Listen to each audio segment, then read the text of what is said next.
Still ahead on First at 4. A Bay Area company is asking you to pump the brakes on distracted driving. I'm Anthony Allred, and coming up, I'll show you the prank they pulled on employees to drive that message home. A company in St. Pete staged a two-car crash on the street in front of its building, all to prove a point. It told its employees that the crash was the result of someone texting and driving. News Channel 8's WFLA Anthony Allred tells us it was part of Power Design's pledge to end distracted driving.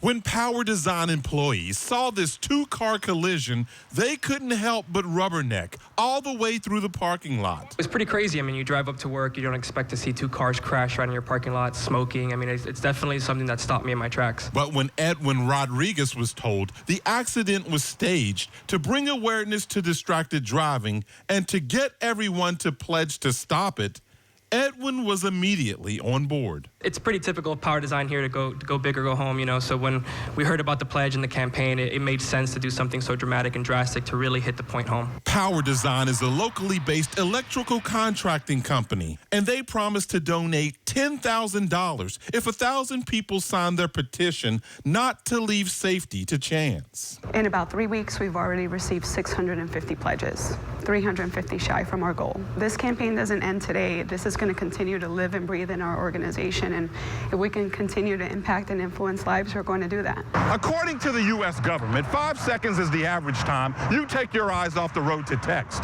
And if you're going 55 miles an hour, that's enough time to cover the length of a football field blindfolded.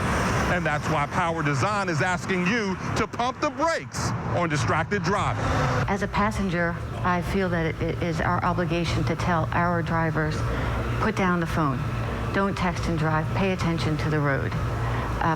We do have an obligation to help our drivers drive safely. And it all begins when you eliminate the distractions and decide to drive. Do not text and drive, email drive, drink and drive. Be a distracted, free driver. In St. Pete, Anthony Allred, News Channel 8.